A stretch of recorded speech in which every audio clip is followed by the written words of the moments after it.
जय श्री राधे कृष्ण। आइए आज आप सब जानेंगे वर्ष 2025 माघ मास शुक्ल पक्ष में एकादशी का व्रत कब धारण किया जा रहा है। तो जानेंगे व्रत के शुभ मुहूर्त के बारे में, पारण का क्या समय होगा, पारण कब और किस चीज से किया जाएगा, इस दिन भगवान को किस वस्तु का भोग लगाना चाहिए, इस दिन क्या करना चाहिए, क्या नहीं करनी चाहिए। तो आइए जानते हैं इन सबों के बारे में। प्रत्येक माह के कृष्ण पक्ष और शुक्ल पक्ष की एकादशी तिथि के दिन एकादशी का व्रत धारण किया जाता है। इसे एकादशी या 11 व्रत के नाम से जाना जाता है। यह व्रत भगवान विष्णु भगवान श्री कृष्ण को अति प्रिय है। माघ मास शुक्ल पक्ष में पड़ने वाली एकादशी को इसे जया एकादशी के नाम से जाना जाता है। आप सभी भक्तों को जया एकादशी व्रत की ढेर सारी शुभकामनाएं। आप सभी के जीवन में लक्ष्मी नारायण की कृपा से, भगवान श्री कृष्ण की कृपा से आप सभी को सभी प्रकार के सुख और समृद्धि की प्राप्ति हो। प्रत्येक माह के कृष्ण पक्ष की एकादशी का अपना विशेष महत्व माना गया है। इसी प्रकार से माघ मास शुक्ल पक्ष की जया एकादशी का अपना विशेष महत्व है। जो भी भक्त सच्ची श्रद्धा के साथ, नियम और निष्ठा के साथ जया एकादशी का व्रत धारण करते हैं, इस दिन भगवान विष्णु, माता लक्ष्मी, भगवान श्री कृष्ण की पूजा करते हैं, तो इस व्रत के प्रभाव से व्यक्ति के सभी प्रकार के पाप और ताप नष्ट होते हैं तथा अकाल मृत्यु का भय नहीं होता है। भूत प्रेत पिशाच आदि योनि भय से मुक्ति मिलती है। पितरों को सद्गति प्रदायक एवं व्रती को मोक्षदायक होता है। तो आइए जानते हैं जया एकादशी व्रत के शुभ मुहूर्त के बारे में। माघ मास शुक्ल पक्ष की एकादशी तिथि प्रारंभ समय 7 फरवरी 2025 दिन शुक्रवार रात्रि 9:27 और एकादशी तिथि की जो समाप्ति है वह 8 फरवरी 2025 दिन शनिवार रात्रि 8:17 पे एकादशी तिथि की समाप्ति है। तो सूर्योदय व्यापनी के अनुसार शुद्ध रूप से एकादशी का व्रत जो कि 8 फरवरी 2025 दिन शनिवार को सभी भक्तजन एकादशी का व्रत धारण करेंगे। व्रत का पारण जो कि हरिवासर समाप्त होने के बाद करना चाहिए। हरिवासर का समय द्वादशी तिथि का पहला चौथाई हिस्सा हरिवासर का होता है। तो द्वादशी तिथि की जो समाप्ति है वह 9 फरवरी 2025 दिन रविवार शाम 7:26 पे द्वादशी तिथि की समाप्ति है। तो पारण का समय 9 फरवरी को सुबह 7:05 से सुबह 9:21 तक जया एकादशी व्रत का पारण किया जाएगा। इस व्रत का पारण गो दुग्धेन पारणम यानी कि गाय के दूध से व्रत का पारण है। यह संभव न हो तो आप जल, फल या तुलसी दल से व्रत का पारण करें। एकादशी तिथि के दिन ब्रह्म मुहूर्त का समय सुबह 5:21 से सुबह 6:13 तक होगा। सूर्योदय का समय सुबह 6:37, सूर्यास्त शाम 5:47 होगा। 8 फरवरी को राहु काल का समय सुबह 9:24 से सुबह 10:48 तक होगा। 9 फरवरी को शाम 4:24 से शाम 5:48 तक राहु काल का समय होगा। राहु काल समय के दौरान कोई भी शुभ कार्य या नया कार्य नहीं करना चाहिए, इस बात का ध्यान रखें। नक्षत्र जो कि मृगशिरा नक्षत्र होगा शाम 6:07 तक, उसके बाद आद्रा नक्षत्र होगा।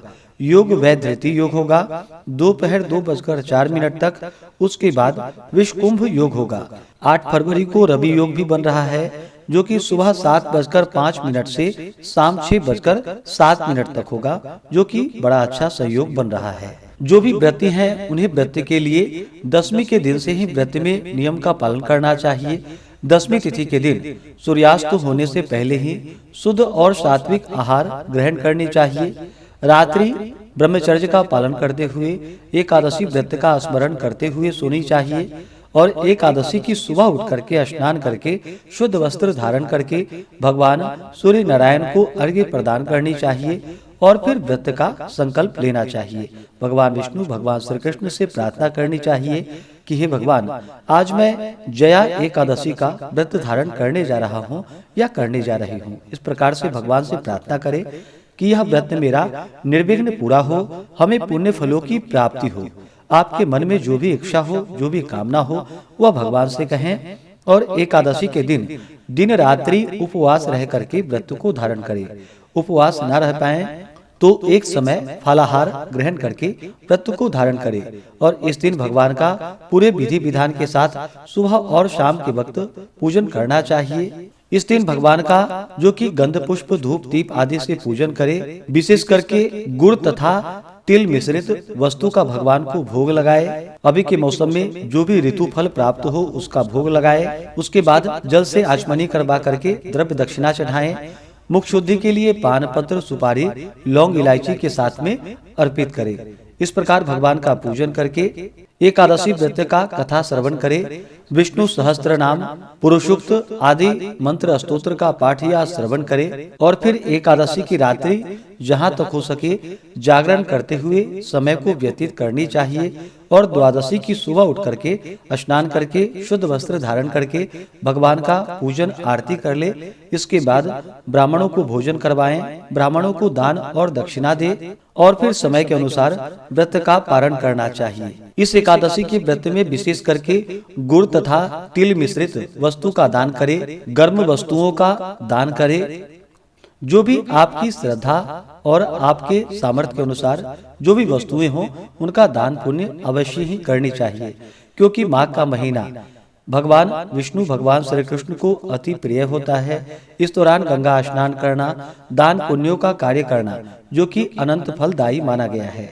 और अभी जो कि महाकुंभ भी लगा हुआ है, तो इस दौरान जहाँ तक हो सके संगम, तीर्थ क्षेत्र आदि जगहों पर जाकर के स्नान का कार्य करे, दान पुण्यों का कार्य करे तो बड़ा ही पुण्य फलदायी होता है।